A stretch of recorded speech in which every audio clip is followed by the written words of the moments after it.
Hello everyone, my name is Crystal. I'm 41 years old. I live in Cape Town and I am married and I have a beautiful baby boy who just turned 1 year old. I will be married for 2 years this year. So I am originally from Cape Town. I have been away for quite some time in New Zealand. I originally went for a course to study to be a chef, and then I trained for a couple of years, and this was in 2017. Before that, I've been in properties, property management, beauty management, retail business management, office management. I've done so much, and I still never found my passion or knew what I wanted to do, and I decided to go overseas for the first time. I was 33 years old when I left, and I loved it there. I loved cooking, so the course was amazing. I enjoyed every single day, just making new friends as well, experiencing a new country away from home. Yeah, everything was so new and it was exciting. And on this journey, I have actually discovered a lot about myself, and I had time to think about where I was going in life and what was going on for me, because I've been in so many industries. I've had so much experience regarding work, and I asked myself some really hard questions like, what did I want out of life? What was I doing? What was my purpose? Like, was there more out there? Because I became hungry for knowing why I was created. And the more I started asking myself these questions, the more things started to open up for me. And I came across this workshop for women, and it was all about identity and purpose. And I thought, wow, what a time. It was so relevant to what I was going through, even though I was enjoying myself with my current job. I had an amazing position at the school. I was cooking for kids, and I had my own kitchen. I had so much responsibility, but so much freedom in how I ran the kitchen. So it was a dream job as a chef. And I attended this workshop. It was a 2-day in-person workshop. And I decided to go because it really resonated with me, the whole idea of knowing what you were created for, and just life's big questions. And I went there and I experienced, it was amazing. I experienced so many different women who were going through things, and the freedom to speak and tell their truths and what was going on for them in terms of relationships, who they were, everything that was around identity and purpose. And it opened so much. It opened so much for me, in the sense that there's so much more out there. And I was just going with the flow, thinking that life happens to you. I didn't ever think that I could create my life, and so many people out there actually live for years thinking that life is like life is like a box of chocolates. You never know what you're gonna get, or you are dealt these cards and that's what you have to live with. And that was me for a while. And after this workshop, God revealed to me that I needed to leave my job. And I sat with that for a long 4 days. But I was so hungry. I was so determined for change. I was so determined to make changes and to become. Because what I learned on this workshop was that we go through things to become the person that we were originally meant to be. So I thought, you know what, I'm actually ready to jump. And I left that job. I decided to see where God was going to take me and why He told me to leave this job. And in the time that I left, we actually experienced a hard lockdown. It was in 2021, and Auckland, it was August 2021, and we went into a hard lockdown. We didn't know for how long it was, but the lockdown meant that restaurants were closed, schools were closed, everyone had to work from home.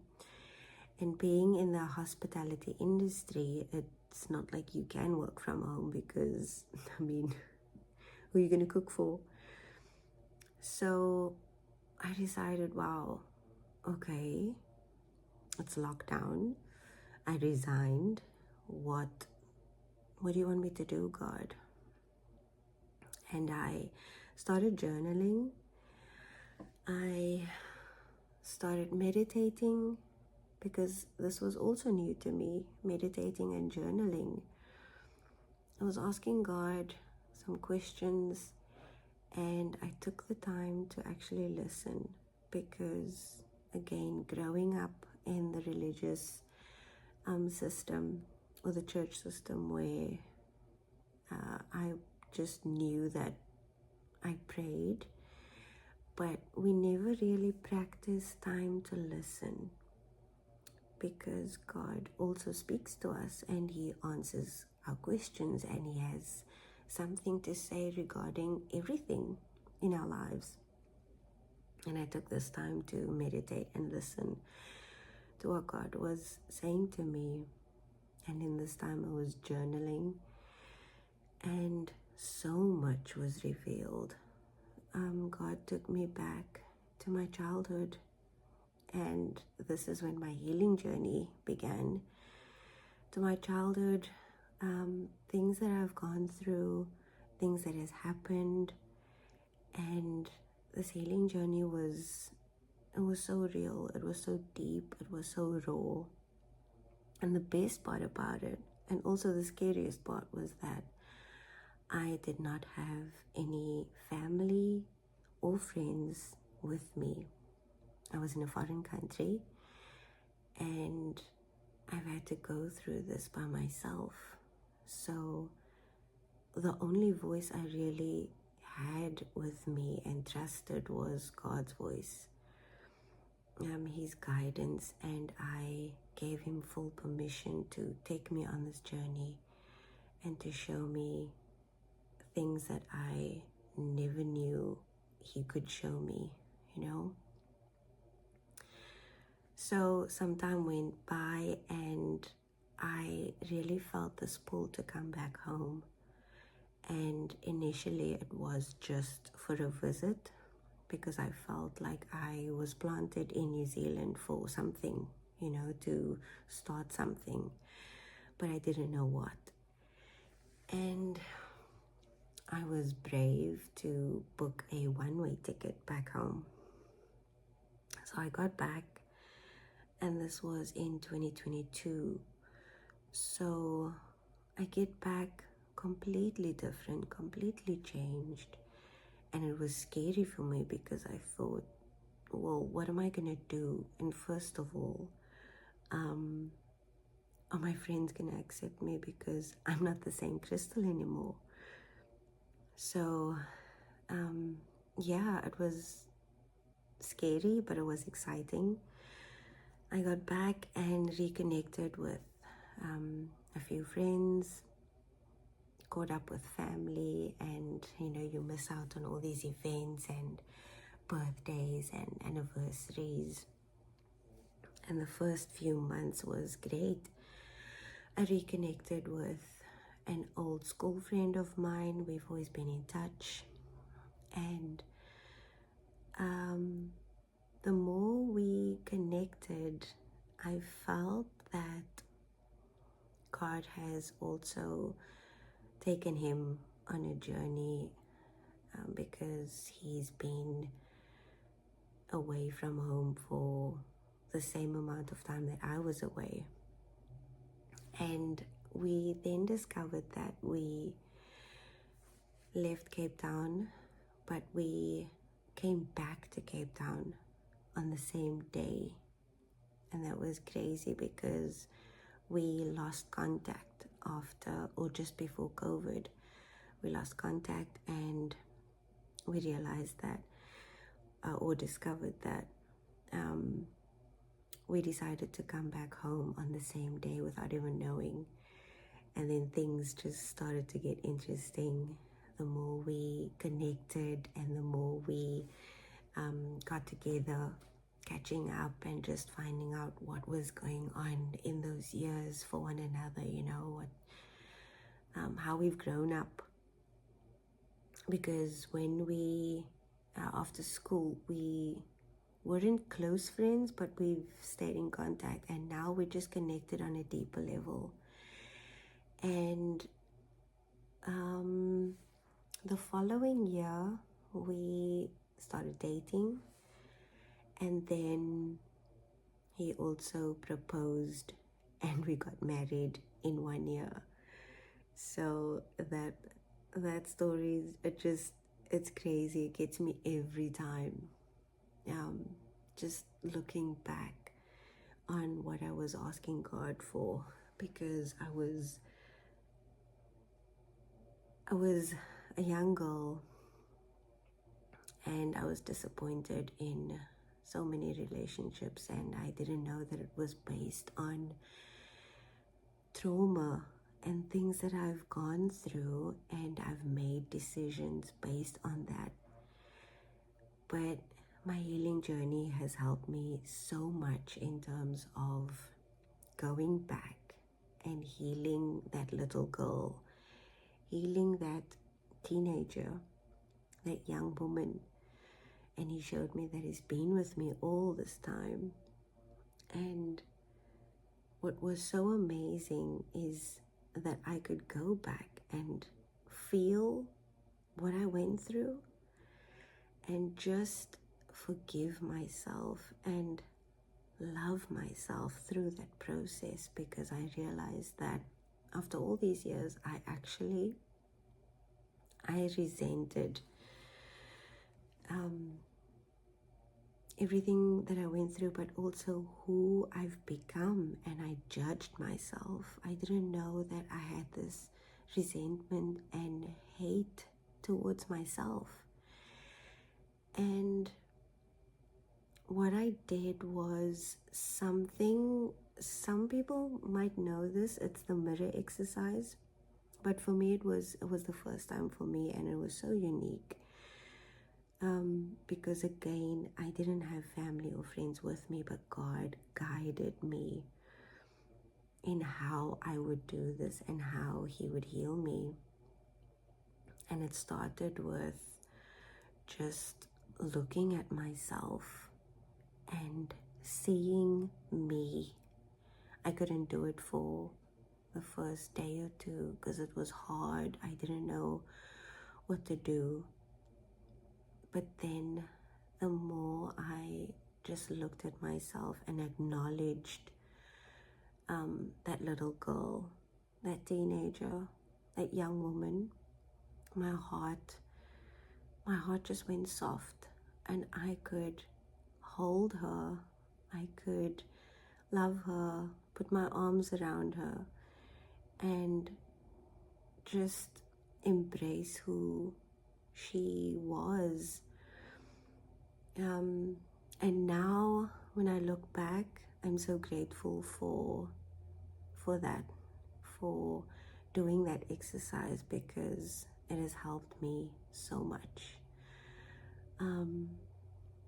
So I've got some questions regarding what a woman of valor means to me. And to answer it very briefly, for me, a woman of valor means to show up, to choose to show up even when it's scary, to make decisions, like I've made that big decision to leave my job and to go on this adventure of where God was going to take me, even though I didn't know where it would take me. But I did it anyway, and I don't regret it. So it's to show up for yourself. That's what it means to me. How has my faith helped me rise in courage? It was letting go of my control. That was a big challenge for me. The need to control, the need to know the outcome before I make a decision. And it was just letting go of that control and having faith in this was God's plan, even though I can't see the bigger picture or where it's going to take me. Like leaving my job didn't make sense to me at the time. But my faith helped me rise in that moment in courage to trust His plan, to trust that this still soft voice that's telling me to leave, it's telling me to leave, and my faith in that was strong, because I knew that it doesn't make sense to me, so God knows what He's doing. What would I say to a woman struggling to see her self-worth? Surround yourself with other women who you admire or are doing the things that you desire to do, the woman that you desire to become, courageous woman, bold woman, but surround yourself with positive women who are living their best lives, and you can see the fruits of who they are. It's not just perceived success, or they're not just putting on a show, pretending, but look at the woman, or look at the people that you have in your circle, in your lives. Look at the fruits that they have. If they are married, look at their marriage, are they happy? Their family life, their work life, how they look after themselves. Surround yourself with women like that. And if you're struggling with your self-worth, it's a journey. It is scary, and it feels lonely at first, but again, surround yourself with people that can lift you up and build you up and pour into you. You can't do this alone. We're not meant to live alone or do life alone. We must have people in our corner that's clapping for us, that's cheering us on, and we need those people. So really, you can ask God for anything. Ask Him to send you the right people, and He will. He did it for me, and I never thought I could ask God for things, but here I am. In 1 year, I got married, and I have this amazing family. I have this beautiful baby boy. So trust God. Trust the process. You know, you hear these cliches, but only once you're living it, then it has so much weight and it's real for you. Encouragement for women stepping into leadership or purpose. Keep showing up. There's levels of maturity. So when you reach the next level, you never stop growing. Just take that first step, no matter how small it is. It's something that I'm still learning. But you never stop learning. You're always maturing. But don't be afraid of becoming that person that you were always meant to be. And it's a journey. You show up for yourself every day. And that's a promise that you must make to yourself, is to show up. Say yes to you. And yeah, inspirational words, I think I've said it a few times now, and that is just showing up for yourself, because someone else out there is waiting for you. They need to hear your story. Your story has so much power. Your story has keys to unlock someone else's prison. So that's me in a nutshell. It's great to share. And yeah, thank you so much for this opportunity.